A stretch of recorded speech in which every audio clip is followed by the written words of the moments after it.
Welcome to a new daily top Askreddit video. Today's topic. What vehicle do you automatically assume is being driven by a total asshole? Anyone that I'm not driving. If you're driving slower than me, you're a moron. If you're driving faster, you're a maniac. Any truck the owner has added testicles to. Truck nuts are a sure sign of an asshole. Checks out. Nuts are usually found close to an asshole. A dick, too, at least most of the time. The vehicle in the US that is most often associated with a DWI is the Dodge Ram truck. I was gonna say any lifted diesel truck. Can confirm. I drive a lifted diesel. My GF told me I could get any truck I wanted except a Ram because Rams are the ones that always try to run her Civic off the road or cut her off. So many times I've ran across deals and come close to getting a clapped out piece of shit Ram to use as a beater around the farm and picking feed /hay and such. I just can't bring myself to do it. Everyone I know that had one is such a dickhead. So long as the old 96 7.3 liters Power Stroke is still chugging along, I guess I'll keep it for my beater. At least that truck gets a little respect among the blue collar folks for being a workhorse no matter how ugly, and people don't seem to jump to the conclusion I'm an asshole for driving it. Dodge Chargers with blacked out rear lights and logo, or Dodge /Ford pickups, that's way too lifted. Funny enough, I have friends who drive these cars and they are good people and very rarely in situations where they act like D-bags, but we strangers on the road driving these always seem to be the ones acting a fool. Yeah, so, our F equals https://insights/car-models-most-DUIs-2020. Dodge Ram 2500Z are the most common vehicle involved in DUI accidents. That's 1/22 or 4.5%, yikes. Strangest thing here is the Dodge Dakota is 5th on the list. It's a vehicle that hasn't sold new for 10 plus years, but there's a bunch of people just driving drunk in them everywhere. Especially if they have a Punisher sticker on it somewhere. Anything rolling coal. As someone from a European country I had to Google this. Wait, actual F. For the lazy. Dodge Rams always seem to be driven by aggressive assholes. Bonus points if it's a sparkling white truck. Ram 2500 drivers have the most DUIs, more than twice the national average, report. https://www.thedrive.com/news/38238. I see you know my neighbor. Jacked up pickup that's never been off-road. Or towed anything. Or ever had anything in the bed. When I was forklifting for Home Depot, I seriously hard the line "don't scratch the bed" used when I was putting a pallet of wood pellets into a Rhinolined bed. Like, how many layers of fucking stupid do you have to be to want to use a truck for truck things, pay for the damage-resistant lining, then insist on avoiding even a barest hint of wear to said lining, but still want to have a minimum wage employee put it in there with a machine that's a quarter if the size of the truck, but thrice the weight. F250 with a lifted front end and a lowered rear end with tire wider than their radius. Then you catch a glimpse of the driver and it's either some older guy with Oakleys and a grey goatee, or some fresh-faced 17-year-old with Oakleys and a Salt Life sticker. We have so many people here, that have Salt Life stickers, and I'm like, bro, we're surrounded by giant fucking freshwater lakes, the hell are you talking about? Any car that's so close behind me I can only see half of their headlights, if not any at all. That and vehicles tall enough that their low beams can blind you. Double points if they have the aftermarket blue extra bright ones. Hummer. Can confirm that every Hummer driver I come across in traffic has been a Galactic asshole. Thank you for saying Galactic. A Range Rover. We call them inverted porcupines because all the pricks are on the inside. How dare you insult the chariot of the golden god? A starter car. This is a finisher's car.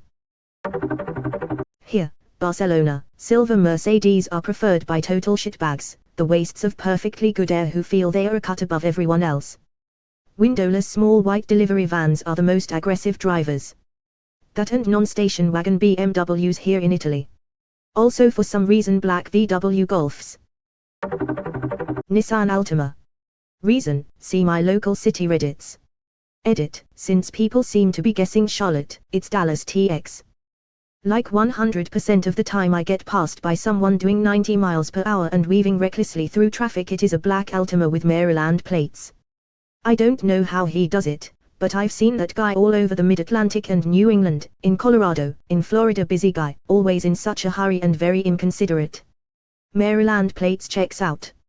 Some of the absolute worst / most dogshit drivers you'll ever see. With paper license plate.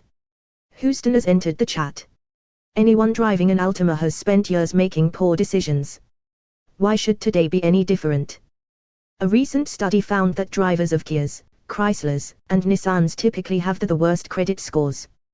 2 of the 3 have already been mentioned by previous Redditors, so it must be true. Tesla is the new BMW. Every Tesla driver I've encountered drives like they're leading a parade. Seriously.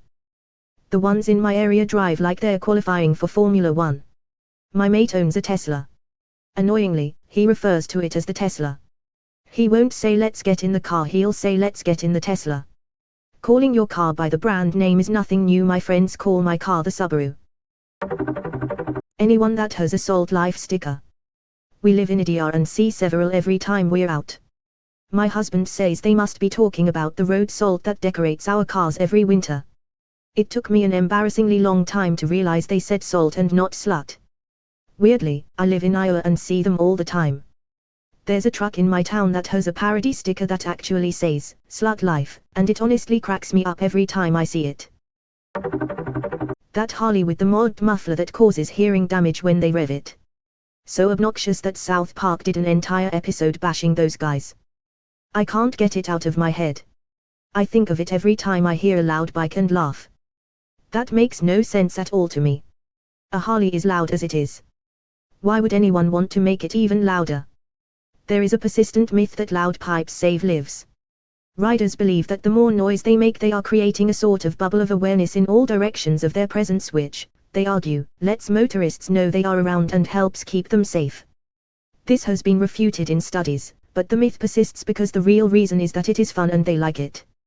The thing about having a big growling, rumbling engine that makes a lot of noise is that sure, it's unpleasant for the people around you, but sitting at the controls and feeling the power translate into movement is a fun feeling.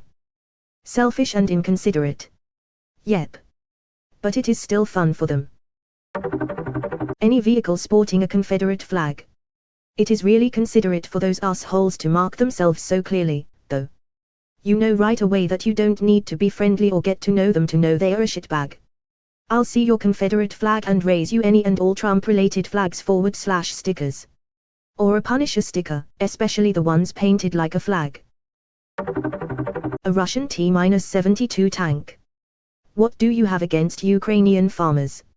No, driven by, not stolen via 30-year-old tractor. Any pickup truck with those smokestack exhaust pipes that stick up through the bed directly behind the cab. Those actually have a purpose for towing horses, but most people driving those probably don't have horses. Towing horses is cruel. At least get them a trailer. BMW. How did I have to scroll this far down to see this? Tri-state / Northeast US here, and literally every single BMW driver is a complete asshole. Doesn't matter which model. PAR reporting here. The answer is absolutely BMWs in this region, 100%. Lifted truck drivers are indeed pretty douche-why, but they aren't usually the ones weaving in and out of cars on a jam-packed highway during rush hour traffic just to get one car ahead of you. How is BMW so far down? Yes, absolutely nasty tailgaters on the highway. Because most of the historical BMW owners who were assholes migrated to driving Teslas, the turn signal doesn't work stereotype really should apply to Tesla owners now. BMW is left as more of an enthusiast brand these days. Dodge Charger. The all fresh out of boot camp special. Used to be the Mustang. Pretty much any Dodge or Jeep product in my experience. Jeeps actually being worse in my opinion. Something about them riding higher makes them think they own the road. My Jeep can go anywhere, so fuck you. Typically any truck flying a flag. Respect the flag. Flag is torn to shreds by the wind within a week. Every flag in the back of a truck is a red flag. Police car. In La. Range Rovers and BMWs are the worst. Zero signals. Way too fast everywhere even though we'll all end up at the red light.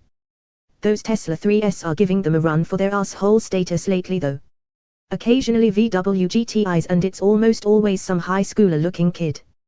Porsches, Lambos, and Ferraris are usually very courteously driven. Surprisingly. Porsches, Lambos, and Ferraris are usually very courteously driven. Surprisingly. Having driven a 911 in La for a few years, you get a little paranoid about other drivers, so better to be courteous but defensive at the same time. Although what's funny is to see how many folks driving Lambos / Ferraris have absolutely no clue how to drive a with paddle shifting lol. In addition, cops probably got their eyes on them. I mean on a Range Rover there's a good chance the signals legitimately don't work due to faulty electricals. They gotta hurry to their destination because the engine might explode if they drive it too long.